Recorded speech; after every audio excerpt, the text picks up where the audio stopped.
وننزل من القرآن ما هو شفاء ورحمة للمؤمنين ولا يزيد الظالمين إلا خسارا. Bismillahirrahmanirrahim. Assalamualaikum warahmatullahi wabarakatuh. Hamdan syukranillah, wassalatan wassalaman ala rasulillah sallallahu alaihi wasallam wa ala alihi wa sahbihi wa man tabi'ahum bi ihsanin ila yaumiddin. Amma ba'du, pemirsa yang dirahmati Allah, hukum bisa membaca Al-Quran dengan baik dan benar adalah fardu ain. Jika salah membaca Al-Quran, hukumnya berdosa. Ini karena 4 hal. Yang pertama sekali, karena membaca Al-Quran dengan baik dan benar terkait langsung dengan iman. Allah Subhanahu wa taala berfirman, "Alladzina atainahumul kitaba yatlunahu haqqa tilawatihi ulaika yu'minuna bih. Wa man yakfur bihi fa ulaika humul khasirun." Artinya orang-orang yang Allah berikan Al-Quran, mereka mentilawahnya dengan sebenar-benarnya tilawah. Merekalah orang yang beriman kepada Al-Quran tersebut. Dan makna tilawah ini minimal sekali adalah bisa membaca Al-Quran dengan baik dan benar. Bagaimana kita mengatakan kita beriman kepada Al-Quran jika Al-Quran tidak bisa kita baca dengan baik dan benar? Yang kedua, karena teks kitab dari ulama mengatakan bahwasanya bisa membaca Al-Quran dengan baik dan benar hukumnya adalah wajib fardu ain. Sebagaimana dalam kitab Matan Muqaddimah Jazariyah karangan Imam Muhammad Ibn Al-Jazari Asy-Syafi'i, beliau berkata, wal akhdhu bit tajwidi hatmun lazimu man lam yujawwidil qur'ana athimu. Membaca Al-Quran dengan baik dan benar hukumnya adalah wajib. Barang siapa yang membaca Al-Quran dengan keliru, dengan salah, dia berdosa. Li'annahu bihil ilahu anzala. Karena Al-Quran Allah turunkan satu paket dengan tajwid. Al-Quran Allah turunkan dengan panjang pendeknya. Salah panjang pendeknya Quran tidak seperti itu. Al-Quran Allah turunkan dengan dengung-dengungnya. Salah dengungnya Al-Quran tidak seperti itu. Wa hakadha minhu ilaina wasala. Dan demikianlah Quran sampai kepada kita. Alasan yang ketiga, karena Al-Quran ini jika kita baca salah sedikit saja, maknanya lari jauh sekali. Misalnya salah panjang pendek.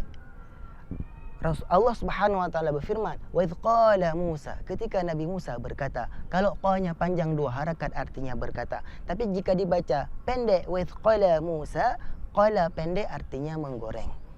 Salah dibaca dari panjang menjadi pendek 1 harakat saja salah. Nabi Musa dari berkata menjadi Nabi Musa menggoreng.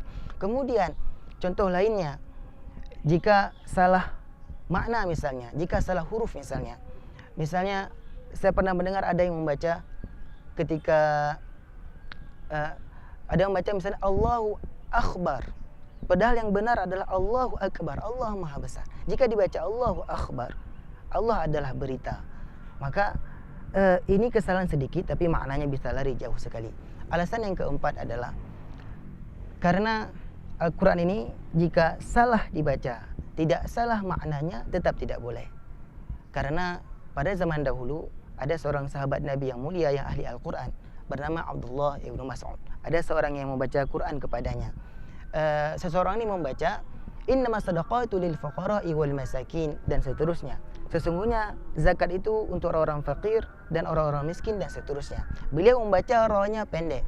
Seharusnya rohnya mad wajib muttasil panjang 4 harakat atau 5 harakat. Ya, tapi dibaca pendek.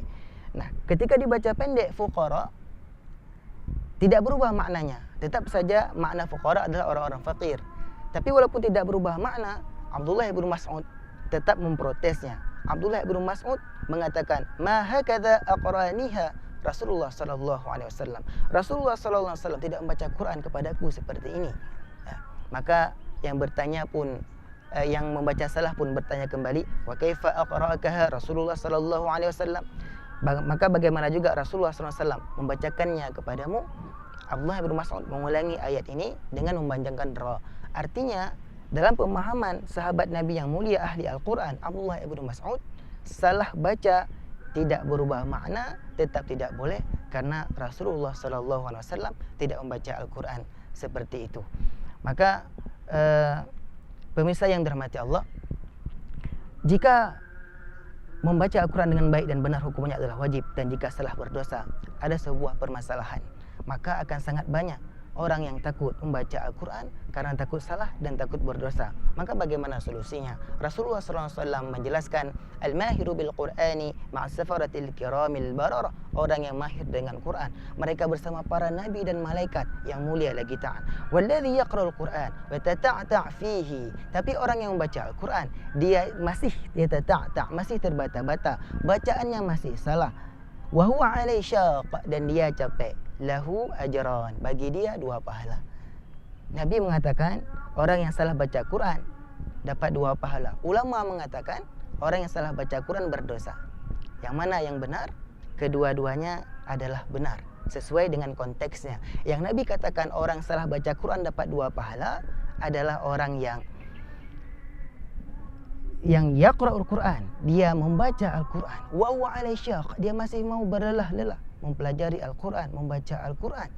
Maka bagi orang yang masih mau belajar, walaupun belum bisa, walaupun masih salah-salah, dia dapat 2 pahala. Mana juga yang ulama katakan salah baca Quran berdosa, bisa jadi orang yang belum bisa baca Quran, tidak mau belajar, tapi sesekali baca Quran, dia salah mungkin seperti ini. Orang tidak mau belajar seperti, tidak mau peduli kepada Quran seperti ini, bisa jadi orang-orang seperti ini yang berdosa. Wallahu a'lam bishawab. Semoga Allah menjadikan kita orang-orang yang beriman kepada Al-Quran dengan sempurna, bisa membacanya dengan baik dan benar. Kita jaga keluarga kita jaga masyarakat kita dengan Al-Quran. Semoga kita mendapat keberkahan Al-Quran dan kesempurnaan iman juga dengan Al-Quran. Yang baik dari Allah Subhanahu wa taala, yang kurang dari saya sendiri saya perbanyak maaf. Billahi taufiq wal hidayah. Subhanakallahumma wa bihamdika asyhadu an la ilaha illa anta astaghfiruka wa atubu ilaik. Assalamualaikum warahmatullahi wabarakatuh. وننزل من القرآن ما هو شفاء ورحمة للمؤمنين ولا يزيد الظالمين إلا خسارا.